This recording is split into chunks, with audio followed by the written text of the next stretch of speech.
Racikan Berita 1. Bismillahirrahmanirrahim. Assalamualaikum warahmatullahi wabarakatuh. Pasti saya ingin sekali mengucapkan terima kasih dan tanda penghargaan saya kepada para panitia, ketua panitia, dan seluruh jajarannya yang saya tahu sekali usaha luar biasa untuk bisa menghadirkan acara ini bagi kita semuanya ya. Saya appreciate sekali, mudah-mudahan Allah Subhanahu wa Ta'ala membalas kebaikan ini dengan sebanyak mungkin amal jariah. Amin. Demikian juga dengan seluruh panelis, moderator, dan Bapak dan Ibu sekalian, sahabat-sahabat kami yang bersedia meluangkan waktu untuk hadir mendengarkan apa yang ingin kami sampaikan.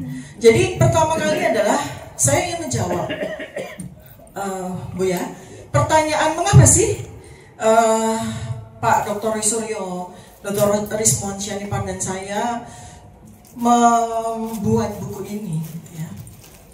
Karena apa? Kami akademisi, kami peneliti, kami punya tugas yang itu adalah amanah dari Allah Subhanahu wa Ta'ala untuk menjawab permasalahan. Itu tugas utama peneliti. Ada permasalahan, tugas peneliti untuk menjawab. Kemudian yang kedua, ada pertanyaan yang menimbulkan kegelisahan, menimbulkan kegaduhan, menimbulkan pertanyaan, dan lebih dari itu, pertanyaan tentang ijazah Jokowi ini menimbulkan luka batin yang luar biasa bagi seluruh rakyat Indonesia. Bayangkan, kurang lebih 11 tahun sampai dengan hari ini, rakyat Indonesia terpecah belah antara yang percaya bahwa ijazah Jokowi asli dan yang percaya bahwa ijazah Jokowi palsu. Mau diselesaikan sampai kapan pertanyaan ini? Dan dampaknya apa kalau pertanyaan ini tidak segera dijawab? Suatu ketika nanti, ketika ada pilpres untuk memilih presiden yang ke-20, kita akan menemukan lagi calon presiden dengan ijazah palsu. Atau calon presiden yang ke-80 nanti akan lagi. Jadi kita harus berhentikan. Pertanyaan ini kita jawab. Jawaban apa yang terbaik? Ilmiah. Tidak ada jawaban yang terbaik untuk menyelesaikan silang sengkarut dan pertanyaan besar kecuali dengan metode ilmiah. Dan qadarullah Bapak dan Ibu, kami ini melakukan penelitian. Itu awalnya tidak ada yang mengkomandoi, tidak ada yang menjadi pelopor, tidak. Saya secara pribadi sudah melakukan penelitian itu sejak tahun 2022. Mas Roy pasti punya tanggal tertentu ya, di mana. Saya sih tahu Mas Roy itu udah meneliti sejak tahun 2017, benar ya Mas? Jauh sebelum saya. Saya terusik itu karena apa? Karena ada 2 orang jadi korban. Tadi kita sudah saksikan korban pertama Gus Nur, yang kedua adalah Pak Bambang Tri. Bayangkan, di penjara bertahun-tahun, total 5,5 tahun Pak Bambang Tri itu, keluarganya hancur, dia kehilangan masa produktivitas 5,5 tahun. Bayangkan, coba bayangkan Bapak dan Ibu, kita tidak diberi hak kita untuk melakukan produktivitas kita sebagai manusia, sebagai kepala keluarga, sebagai umat, sebagai bagian dari masyarakat sosial selama 5,5 tahun. Itu kerugiannya bisa puluhan tahun untuk generasi selanjutnya, untuk anak-anak beliau, kan begitu ya. Tega sekali begitu. Sementara objek yang dijadikan sebagai bahan untuk memenjarakan beliau berdua itu sampai hari ini nggak muncul. Sampai dengan hari ini tuh nggak ada barangnya. Coba bayangkan betapa kejamnya. Dan sekarang dengan kemudian kami membongkar tentang ijazah itu melalui sebuah metodologi ilmiah yang kami kuasai ya, saya pun juga baru tahu ya bahwa Bang Rismon itu juga melakukan penelitian secara terpisah. Kami melakukan penelitian di tempat kami sendiri-sendiri. Mas Roy di Jogja waktu itu sebelum beliau pindah ke Jakarta, saya di Jakarta, Bang Rismon di Bali G. Kami nggak pernah komunikasi. Saya dengan Mas Roy memang kenal sehingga ya kita lihat ya perkembangannya dari hari ke hari di sosial media gitu kan. Tapi Mas Respon kami nggak ngerti. Kita dipertemukan tanggal 15 April 2025. Dan sejak itu kemudian kami bersepakat, ayo kita segera kebut hasil penelitian kita masing-masing dan kemudian kita bukukan. Ya. Jadi buku ini kami tulis tepat 1 bulan. Tetapi penelitian sudah kami lakukan sejak bertahun-tahun yang lalu. Dan tugasnya dengan buku ini terbit, tugas kami sebagai peneliti, sebagai akademisi, sebagai ilmuwan selesai. Kami lega sekali karena secara ilmiah kami berhasil membuktikan bahwa ijazah Joko Widodo memang palsu. Yang mana yang palsu? Ya yang disampaikan oleh kader PSI itu. Dan itu juga diakui oleh Pak Joko Widodo, ada rekaman videonya ya, bahwa Pak Joko Widodo juga mengaku ijazah versinya Dian Sandi yang diupload tanggal 1 April 2025 adalah ijazahnya, ijazah beliau. Artinya itulah satu-satunya ijazah yang beredar, dan ternyata itulah bukti yang justru menunjukkan bahwa ijazah itu palsu. Terkonfirmasi beberapa hari yang lalu dengan jawaban surat yang kami sampaikan kepada KPU Pusat, bahwa ternyata fotokopi dari ijazah yang didaftarkan oleh Joko Widodo di tahun 2019 untuk meraih presiden yang kedua itu sama dengan ijazah yang diaku asli, tadi sudah disampaikan oleh Pak Roy. Ya, jadi itu semua cocok dengan hasil penelitian kami. Jadi Bapak dan Ibu, buku ini, Jokowi's White Paper ini adalah sebuah kunci kotak Pandora.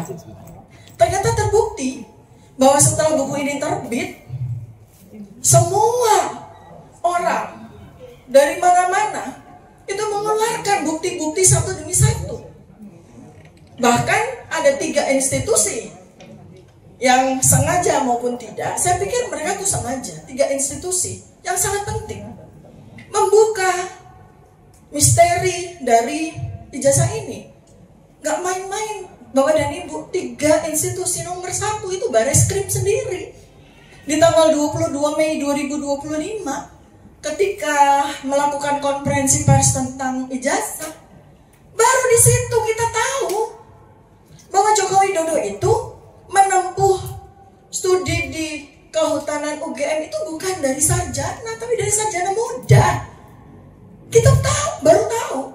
Padahal ketika kami ke UGM tanggal 15 April 2025, kami ketemu dengan sivitas akademikanya, ketemu dengan petinggi kampus di situ, nggak ada satu kata pun terucap bahwa Joko Widodo itu adalah mahasiswa sarjana muda. Artinya apa? Artinya yang kata koran, ya, Kedaulatan Rakyat yang banyak diposting tanggal 18 Juli 1980, di mana itu adalah pengumuman calon mahasiswa yang diterima di program Perintis 1, PP1 ya waktu itu ya, belum UMPTN, belum Sipan Maru begitu ya. Di mana di situ ada nama Joko Widodo, berarti koran itu palsu. Karena kalau dia diterima di program sarjana muda, pengumumannya tidak di koran. Pengumumannya itu di kampus. Jadi peserta prodi program studi sarjana muda di UGM ketika itu masih ada, dia harus disurati sama UGM bahwa Anda diterima di program studi sarjana muda, kemudian dia harus ke kampus. Itu ya, itu yang membongkar malah Bareskrim. Yang membongkar malah Bareskrim loh. Nah, kemudian apa yang disampaikan oleh Bareskrim itu, saya dengan Dr. Roy, kami berempat ya dengan Dr. Rismond dan ada satu ahli pidana Pak Dr. Muhammad Taufik itu diundang sebagai saksi ahli di gelar perkara khusus yang diadakan oleh Mabes Polri. Apa yang terjadi di situ? Semua petinggi, Bapak dan Ibu, polisi yang hadir terdiam semuanya. Kenapa kok mereka terdiam? Padahal gelar perkara khusus nggak mungkin orang diam. Orang diundang untuk saling tanya jawab, saling berdebat, saling mengeluarkan bukti-bukti. Ini tuh semua diam. Sikap diam itu kemudian saya baca ini adalah suasana batin polisi yang mempertanyakan tentang ijazah tersebut. Kenapa? Kalau memang mereka itu yakin, mereka akan banyak bicara, berdebat dengan kami, ya kan? Tapi ini enggak, semua diem. Semua petinggi diam semuanya. Artinya apa? Kalau orang diam itu artinya ragu-ragu apa yakin? Mereka sendiri meragukan. Nah iya, atau mereka mengakui, oh iya ya, apa yang disampaikan oleh Pak Roy, oleh Pak Risman, oleh Dr. Tiko memang benar. Tapi mereka tidak berani untuk mengakui. Iya, satu baris krim. Kedua adalah UGM sendiri. UGM yang dari sejak awal, kurang lebih kita UGM itu, karena saya tidak mengikuti persidangan dari Gus Nur maupun Pak Bambang Tri, saya nggak bisa bicara di sini. Tapi saya bicara di mana saya menjadi pelaku sekaligus sebagai saksi. Mulai tanggal 15 April 2025. Di saat itu, UGM menghadirkan alumni kehutanan UGM tahun 1980. Tapi mereka adalah prodi sarjana, bukan sarjana muda. Nggak ada satupun dari sekitar 7 orang yang dihadirkan sebagai saksi pada pertemuan dengan kami itu yang ikut prodi sarjana muda. Semuanya adalah prodi sarjana. Dan di situ saya tidak melihat ya. Belakangan saya tahu, kita semua tahu bahwa Joko Widodo itu pernah kuliah di UGM itu di sarjana muda. Kita kan tahunya dari 22 Mei 2025 itu. Di situ tuh Sivitas Akademika kalau memang tahu, mereka pasti akan sampaikan. Atau mereka mengundang alumni yang memulai kuliahnya di prodi sarjana muda kan. Itu enggak sama sekali. Artinya apa? UGM cuma kecolongan. Sehingga kita tidak bisa mengatakan bahwa UGM bermain di sini. Siapa yang bermain? Oknum. Siapa yang bermain? Oknum. Di situ kelihatan kok, ya, bahwa UGM itu memang tidak tahu. Belakangan, ya, itu tanggal 15 April 2025. Belakangan tanggal 24 Agustus 2025, ketika kami, saya dengan Pak Roy dan tim kuasa hukum kami bersurat kepada rektor. Kemudian rektor menjawab dengan sebuah konferensi pers, sebuah podcast. Rektor Profesor Ova Emilia podcast di tanggal 24 Agustus 2025 menyatakan tidak lagi menggunakan presiden atau mantan presiden, menyatakan bahwa Joko Widodo mengikuti kuliah di UGM program sarjana muda. Dan sejak itu kami sudah menyerahkan semua bukti-bukti dokumen yang terkait dengan pendidikan Joko Widodo ke Polda Metro Jaya. Kan itu sesuatu yang bohong. Bapak dan Ibu yang kuliah atau saya yang sebagai alumni UGM, pasti salinan saya pasti masih ada. Yang setiap saat saya minta pasti akan diberikan. Karena kami penasaran, kami tanggal 19 Agustus tanggal 1 September kami bersurat ke UGM mempertanyakan tentang dokumen sarjana muda dari Joko Widodo. Jawaban UGM apa? Semuanya sudah kami serahkan kepada Polda Metro Jaya. Buang badan mereka, nggak mau terlibat lagi. Ya. Sekarang yang terakhir, institusi yang paling penting yaitu KPU. Kami bersurat kepada KPU. Dari mulai KPU di Solo belum menjawab, KPU di Jakarta minta tangguh. Jadi mereka minta tangguh nih, karena mereka nunggu jawaban surat dari KPU pusat. Jadi mereka minta tangguh. Kami akan menjawab 7 hari kemudian. Artinya mereka menunggu KPU mengeluarkan apa ya. Jreng, KPU pusat akhirnya menjawab surat kami, memberikan kepada kami salinan fotokopi ijazah. Jadi clear di sini, tidak ada ijazah versi lain. Ijazah versi ya cuma itu, yaitu ijazah bodong itu, Bapak dan Ibu. Itu ya, jadi clear semuanya. Clear semuanya. Ya. Nah, sekarang saya akan memulai dengan menyampaikan apa yang menjadi bagian saya. Saya bukan ahli digital forensik, saya bukan ahli telematika, karena keduanya itu adalah keahlian dari Pak Roy Suryo dan Pak Usman Syarifat. Saya bicara tentang ilmu saya, neuropolitika. Ini ilmu baru, bukan baru lagi, bukan saya penciptanya.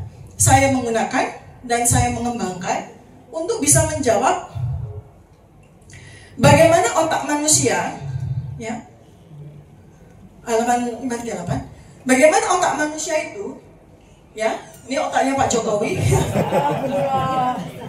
dibedah dengan ilmu neuropolitika ya. Jadi Prof nggak susah-susah buka kepalanya Pak Jokowi. Kita menggunakan teknologi ya, melakukan pembedahan. Pembedahannya artinya bukan dibedah seperti Prof tugasnya ya, tapi melakukan pembacaan terhadap otak Jokowi.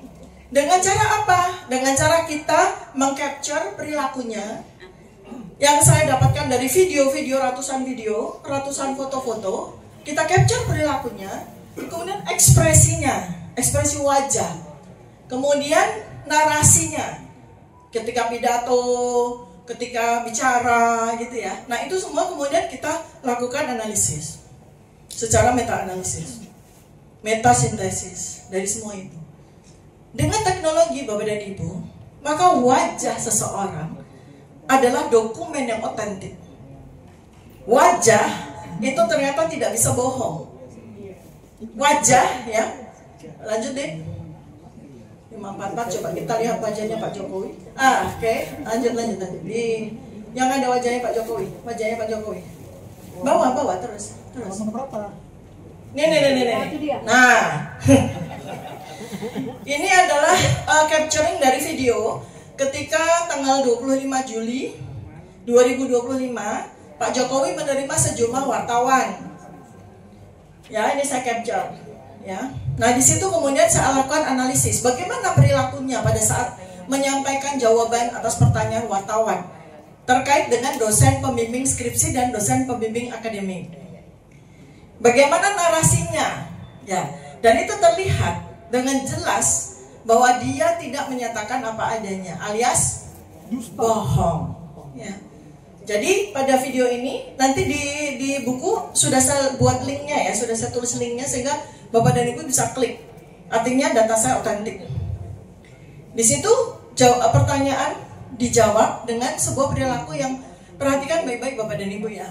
Orang itu kalau bohong tidak mampu menatap mata dari yang bertanya. Ya, itu udah pasti. Dan saya hitung secara statistiknya. Artinya bukan sekedar sebagai sebuah kesan atau opini, tapi analisis statistik membuktikan bahwa memang betul. Setiap kali bohong, Pak Jokowi itu nggak pernah menatap mata dari orang yang bertanya kepadanya. Kemudian yang kedua adalah repetisi. Jadi repetisi itu pengulangan. Ya, oh tidak, dosen pembimbing skripsi saya memang bukan Pak Kasmujo. Dosen pembimbing skripsi saya memang bukan Pak Kasmujo. Jadi ulang-ulang.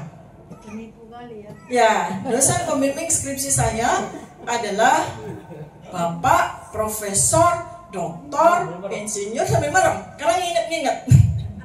Bapak Profesor Doktor Insinyur Ahmad Sumitro, gitu ya. Nah itu dari situ otak kita itu mengeluarkan sebuah data yang tercapture di wajah, menghasilkan sebuah dokumen. Ya, itu ilmu neuropolitika itu seperti itu.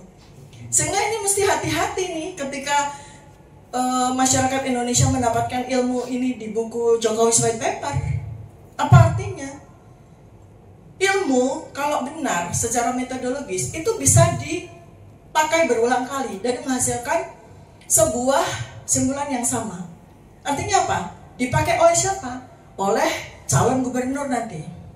Coba Bapak Ibu pakai ilmu yang saya tulis untuk melihat apakah calon gubernur ini bohong atau jujur. Calon presiden ini bohong atau jujur. Itu sudah saya tulis metodologinya. Tidak hanya dipakai untuk Jokowi saja, tidak. Jadi ini hati-hati nih. Makanya pejabat juga ketakutan. Contoh, baru-baru saja saya, Mas Roy ya, kami kan mau bersurat kepada semua fraksi di DPR, semua komisi di DPR. Salah satu yang berani untuk menerima kami adalah fraksi PKS. Kami diterima pukul 10 sampai pukul 11.30. Wah, lega dong, lama ya. Tapi yang paling terjadi ketika kami hadir, sudah datang, itu anggota-anggota fraksi itu bolak-balik, bingung. Sampai akhirnya jam 10 itu kami baru diterima di jam 11. Hanya setengah jam. Ya, berani tapi hanya setengah jam. Artinya apa?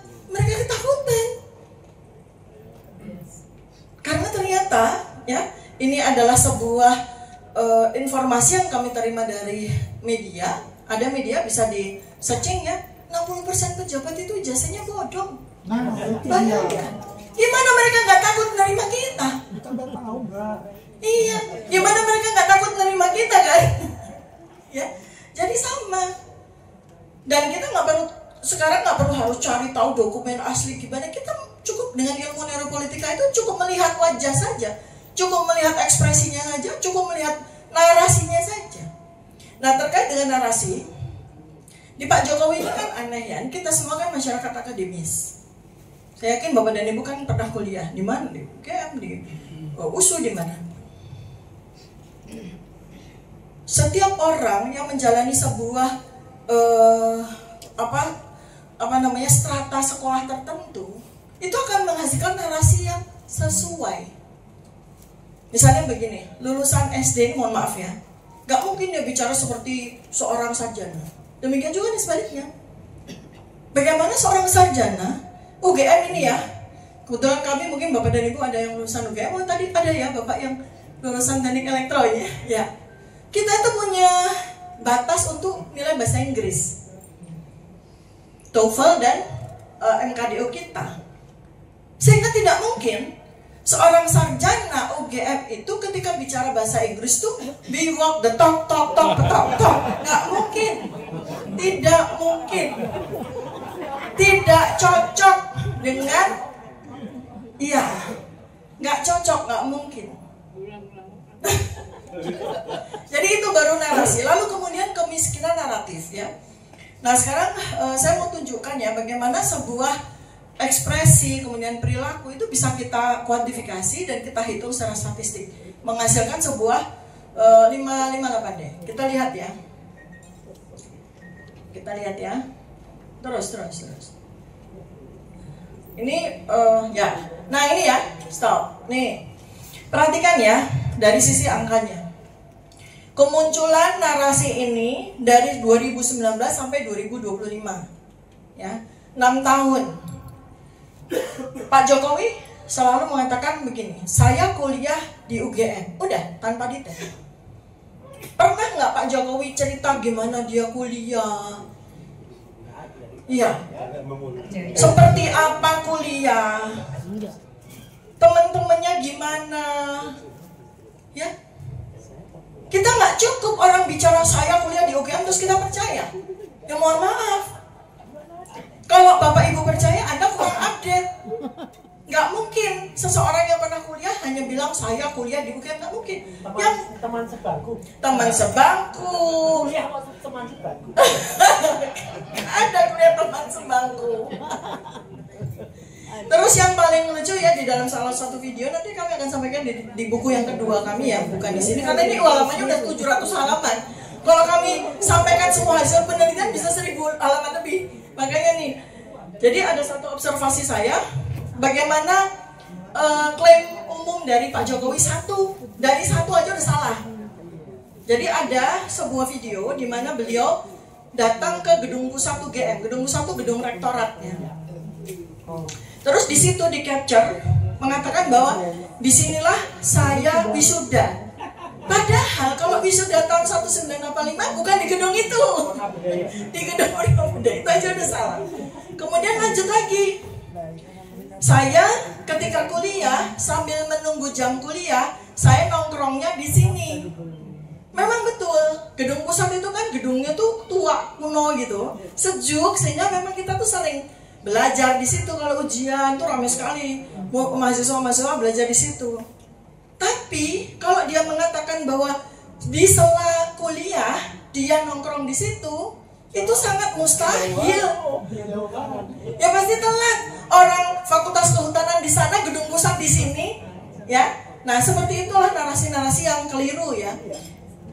Ya, nah, jadi saya kuliah di UGM tanpa sebuah detail yang menunjukkan bahwa ini orang pernah kuliah atau tidak itu 18 kali, 52%. Artinya apa? Itu sudah valid bahwa bisa dipastikan dia tidak pernah kuliah di UGM. Ya. Narasi dangkal, minim kontribusi hipokampus. Apa itu hipokampus? Apa Prof? Jadi gini, hipokampus ya, coba deh ke atas yang saya mau tunjukkan ya. Hipokampus ya. Ini penting, satu aja dari bagian terus yang hipokampus deh. Terus yang hipokampus. Lanjut. Nah, itu ya area di situ tuh namanya hipokampus.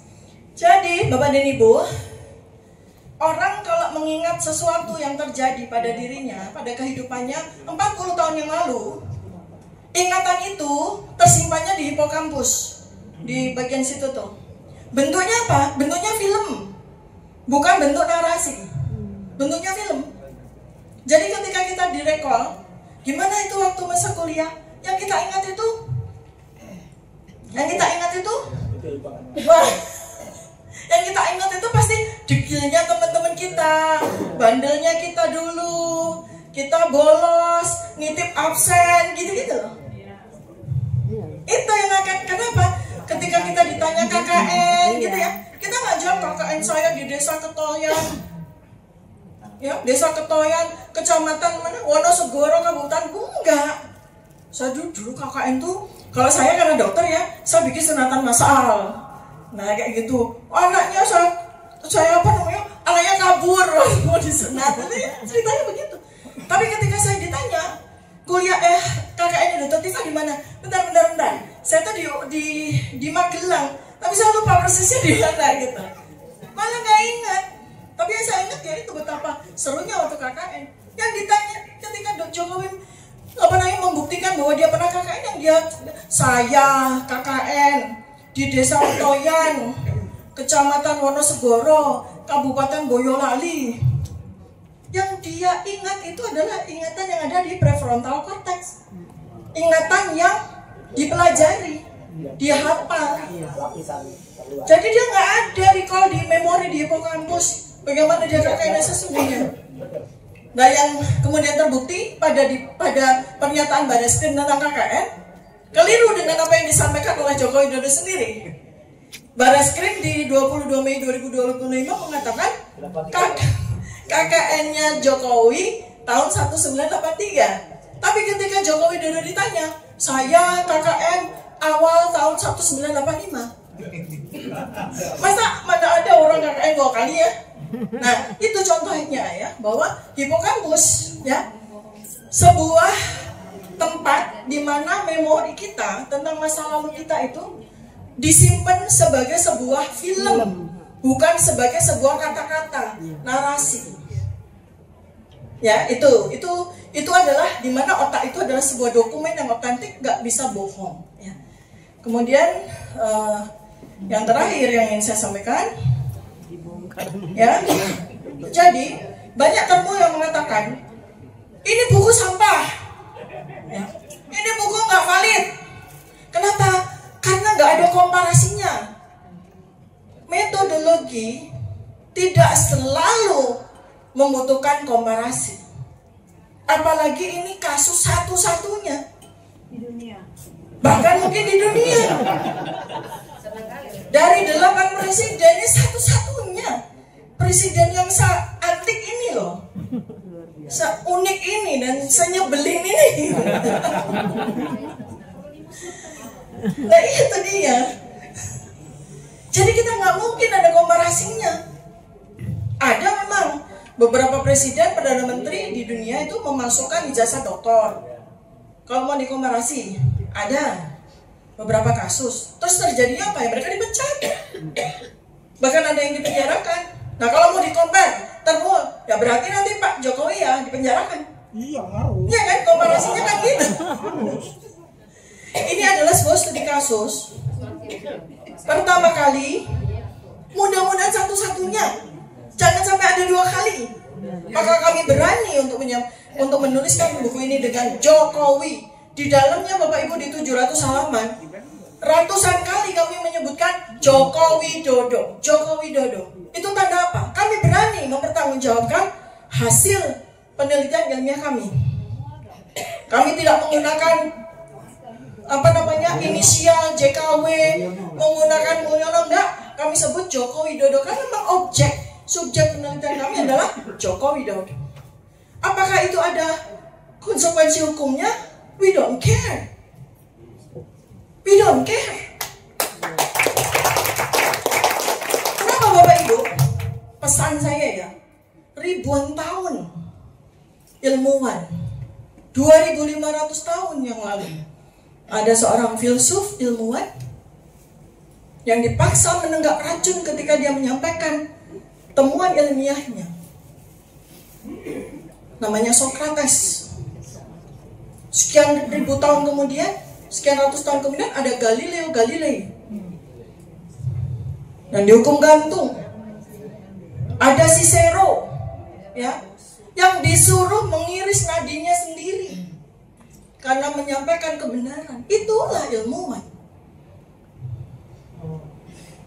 Ya tentu saja kami juga harus berjuang untuk menegakkan hukum, bahwa kalau seorang ilmuwan menyampaikan kebenaran itu areanya bukan area hukum.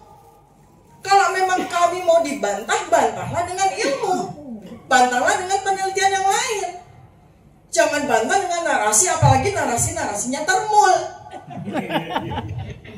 Itu pembodohan. Dan masyarakat Indonesia, saya yakin sejak beberapa tahun terakhir ini mencerdas dengan cepat. Alhamdulillah. Bahkan penelitian yang terakhir terkait dengan hasil penelitian kami yang kami bukukan di Jokowi's White Paper ini, 93% netizen percaya bahwa ijazah Joko Widodo itu palsu. Ya, demikian yang bisa saya sampaikan. Mudah-mudahan nanti ada pertanyaan. Terima kasih atas perhatian dan mudah-mudahan memberikan pencerahan. Assalamualaikum warahmatullahi wabarakatuh. Assalamualaikum. Terima kasih dokter, luar biasa.